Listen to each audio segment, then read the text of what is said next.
Welcome to all. मैं हूँ सीमा। मेरे हाथों में है होममेड ब्रेड डो। इसकी रेसिपी मैं पहले ही शेयर कर चुकी हूँ, लिंक मैं डिस्क्रिप्शन में दे रही हूँ। यदि आपने अभी तक उसे नहीं देखा तो आप जाकर देख सकते हैं। तो देखिए, इसे अच्छी तरह से मिलाने के बाद मैदे ने अपना ग्लूटेन डेवलप कर लिया है और इसे इस तरह से खींचने पर भी यह टूट नहीं रहा। तो आज इस होममेड ब्रेड डो से मैं बनाने वाली हूँ पाव, वह भी कढ़ाई और अवन दोनों में।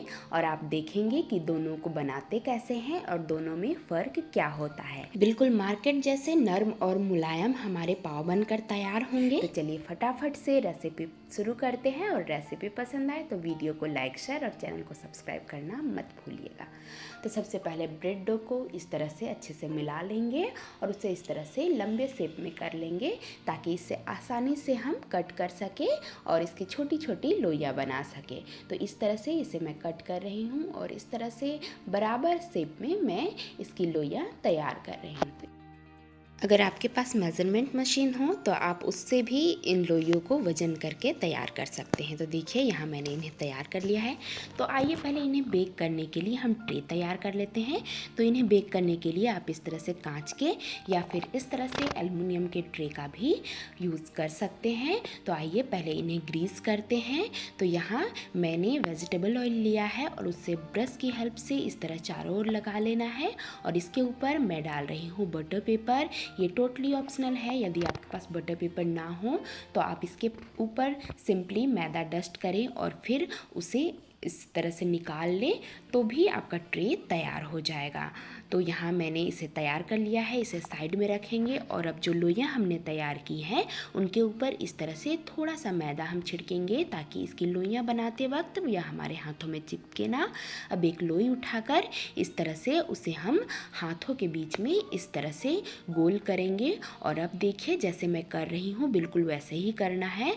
हमें इसमें बिल्कुल भी क्रैक्स नहीं होने देना, वरना बेकिंग के वक्त यह फट सकते हैं। तो इस तरह से हम इसे इस तरह से मोड़ते हुए अंदर की ओर ले जाएंगे और पीछे की ओर से इसे इस तरह से सील करेंगे ताकि हमारा जो बेकिंग के वक्त यह फटे ना। तो इस तरह से हमें इसे बना लेना है और अब एक एक कर इसे ट्रे में रखते जाना है। तो इस तरह से बना लिया मैंने। और अब दूसरा भी मैं आपको बनाकर दिखा रही हूँ। देखिए, बिल्कुल उसी प्रोसेस से इस तरह से हमें इसे गोल करना है और इस तरह से पीछे मोड़ते हुए हमें इसे पीछे से सील कर देना है। तो बिल्कुल इसी प्रोसेस से हम 2 ट्रे तैयार कर लेंगे। एक ट्रे हम अवन में रखेंगे और दूसरा ट्रे हम कढ़ाई में बेक करेंगे। सेकेंड प्रूफिंग के लिए हम फिर से इसे ढक देंगे। तो इस तरह से किसी मोटे कपड़े से आप इसे ढक दें। आप चाहें तो इसे क्लिंग रैप से भी ढक सकते हैं। तो इस तरह से मैंने इन्हें ढक दिया है और अब इन्हें 1 घंटे तक इसी तरह हमें छोड़ देना है। 1 घंटे के बाद हम कपड़ा हटाएंगे और आप देख सकते हैं यह वॉल्यूम में डबल से भी अधिक हो चुका है। यह बिल्कुल परफेक्टली फूल चुका है। और अब हम इसके ऊपर लगाएंगे दूध। यदि आप अंडा खाना पसंद करते हैं तो आप एग वाइट भी इसके ऊपर लगा सकते हैं। तो ब्रश की हेल्प से इस तरह थोड़ी मात्रा में हमें इसके ऊपर दूध लगा लेना है ताकि बेक होते वक्त इसमें एक सुंदर सा पाव के ऊपर जो कलर होता है वह आ जाए। तो इस तरह से मैंने सब में दूध लगा लिया है। और आइए, अब यह बेक करने के लिए बिल्कुल तैयार है। तो सबसे पहले हम एक ट्रे अवन में रखते हैं। तो अवन को मैंने 200 डिग्री सेल्सियस पर 10 मिनट के लिए कन्वेक्शन मोड पर गर्म कर लिया है, प्रीहीट कर लिया है, उसमें रखेंगे। और अब इसे 200 डिग्री सेल्सियस पर ही मैं 20 मिनट के लिए कन्वेक्शन मोड पर बेक कर रही हूँ। और आइए अब हम अपना कढ़ाई का सेटअप देख लेते हैं। तो कढ़ाई को भी मैंने 10 मिनट तक प्रीहीट कर लिया है और उसमें अब इसे ट्रे को रख देंगे और इसे लो फ्लेम में हम 25 मिनट तक बेक करेंगे। इस बीच हमें कढ़ाई बिल्कुल नहीं छूना है। तो इसे इस तरह से ढक देते हैं और अब 25 मिनट तक हम इसे इसी तरह से बेक होने के लिए छोड़ देंगे। 20 मिनट के बाद अवन वाले ट्रे को मैंने इस तरह से निकाल लिया है और अभी आपको पाव बहुत ही सख्त लगेगा। इसके ऊपर अब मैं यहाँ लगा रही हूँ बटर। तो बटर को पिघला लें आप और उसके बाद ब्रश की हेल्प से इसे इस तरह से लगा लें। इससे हमारा पाव बहुत ही नरम बनेगा। तो इस तरह से मैंने सारे में लगा लिया है बटर और अब इसे फिर से मोटे कपड़े से ढककर इसे ठंडा होने तक हमें छोड़ देना है। और अब लगभग 25 मिनट हो चुके हैं और कढ़ाई को भी हम देख लेते हैं। तो देखिए हमारा कढ़ाई वाला पाव भी बनकर तैयार है। बहुत ही सुंदर सा कलर इसके ऊपर आया है।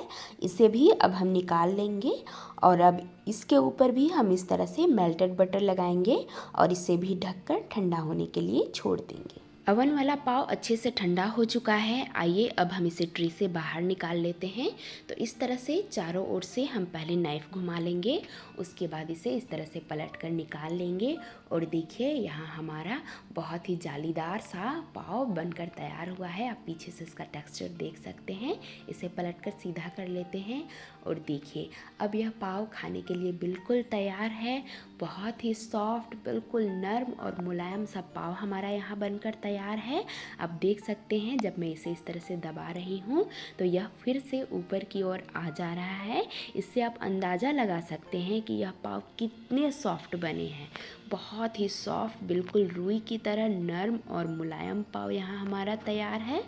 और इधर कढ़ाई वाला पाव भी अब ठंडा हो चुका है। आइए अब हम इसे भी निकाल लेते हैं। तो इसके चारों ओर इस तरह से हम नाइफ़ घुमा लेंगे और अब इसे भी इस तरह से पलटकर हम निकाल लेते हैं। तो देखिए यह पीछे से थोड़ा अधिक ब्राउन हुआ है क्योंकि एक तो हमने एल्युमिनियम ट्रे का यूज़ किया है यहाँ और दूसरे इसे हमने कढ़ाई में भी बेक किया है, तो इसलिए कलर में थोड़ा फ़र्क है। मगर पाव अवन के पाव की तरह ही बिल्कुल सॉफ्ट है। देखिए इसे मैं इस तरह से दबा रही हूँ तो यह फिर से ऊपर की ओर आ जा रहा है। यह भी बहुत ही सॉफ्ट पाव बनकर तैयार हुआ है।